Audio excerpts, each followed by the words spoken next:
This is my letter to the world. ये poem Emily Dickinson की है।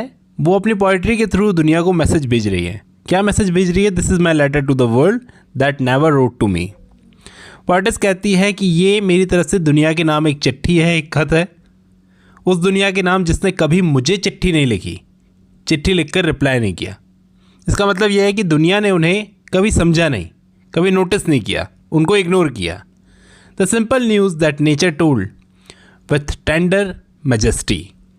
वो कहती है कि जो बातें मैं इस खत के थ्रू कह रही हूँ वो कोई मेरी बातें नहीं हैं, बल्कि नेचर, प्रकृति के शब्द हैं, जो बहुत ही सिंप्लिसिटी और डिग्निटी के साथ उसको मिले थे। मतलब एमिली डिकिंसन खुद प्रकृति से इंस्पायर होती थी। उसका खूबसूरत मैसेज वो दुनिया तक पहुंचाना चाहती हैं। हर message is committed to hands I can not see. मतलब ये मैसेज अब ऐसे हाथों में है जिनको मैं देख नहीं सकती। ये तो लिटरल मीनिंग हो गया। अब वो क्या कहना चाह रही है? वो कहना चाह रही है जब वो नहीं रहेंगी, मतलब उनकी डेथ हो चुकी होगी, तो उनकी पोएट्री फ्यूचर के रीडर्स के हाथों में होंगी। वो अपनी पोएम्स को फ्यूचर जनरेशन्स और अननोन रीडर्स के हवाले कर रही हैं। For love of her sweet countryman जज टेंडरली ऑफ मी। डिकिंसन अपने देश वालों यानी रीडर्स से रिक्वेस्ट कर रही हैं कि अगर तुम नेचर से प्यार करते हो तो मेरे इस एफर्ट को सॉफ्टली जज करना, हार्शली मत करना। मतलब मेरी पोएम्स को क्रिटिसाइज़ ना करना, प्यार से समझना, क्योंकि मैं बस नेचर का मैसेज तुम तक लाने की कोशिश कर रही हूँ।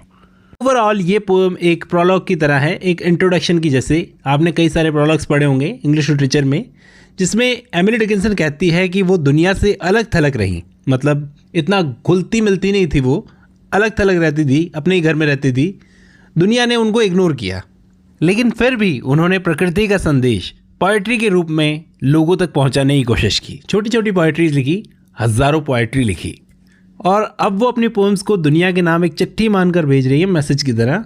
और रीडर से रिक्वेस्ट कर रही है कि जब मेरी पोएम्स को पढ़ो, तुम्हारे हाथ इनविजिबल हाथ हैं, क्योंकि मुझे नहीं पता कि किन किन के हाथ में ये पोएम्स जाएंगी, तो जेंटली और काइंडनेस के साथ में जज करना, क्योंकि मैंने ये नेचर का प्यार जो है वो तुमको परोसा है। कहीं ये पोएम अकेलेपन, लोनलीनेस यानी अलग थलग पड़े रहने की तकलीफ़ को दिखाती है। साथ ही ये बताती है कि हर इंसान के अंदर कहीं ना कहीं दूसरों से जुड़ने की स्ट्रांग इच्छा होती है। एमिली में भी कभी रही होगी। पोएट अपनी पोएम को एक चिट्ठी या लेटर के रूप में दुनिया के सामने लिख रही है, दुनिया के नाम लिख रही है, या वर्ल्ड से मतलब है बाकी सब लोग, सोसाइटी या सिविलाइजेशन। कह रही हैं साफ साफ कि मैंने कनेक्ट करने की कोशिश तो की दुनिया से, लेकिन दुनिया ने कभी उन्हें जवाब नहीं दिया, हमेशा उन्हें इग्नोर किया गया। तो ये चीज़ उन्हें फील होती है, तभी तो वो लिख रही हैं। पोएम स्टार्ट ही होती है तन्हाई और फ्रस्ट्रेशन के इमोशन के साथ में। चाहे वो पूरी लाइफ अकेली रहीं, यही उनकी पर्सनैलिटी का हिस्सा है, लेकिन अंदर ही अंदर वो दुनिया का हिस्सा बनना चाहती थी। ये तो एक रीज़न हो गया। दूसरा, वो अकेली रही अपनी खुद की वजह से। एक कारण ये भी था, वो पोएट्री लिखने में इतना मशरूफ़ थी, इतना बिजी थी कि उन्हें बाकी दुनिया का होश ही नहीं रहा। तो ये ओवरऑल पोएट्री है, छोटी सी है, एक प्रोलॉग की तरह है, इसलिए छोटी है। आज की इस वीडियो में बस इतना ही।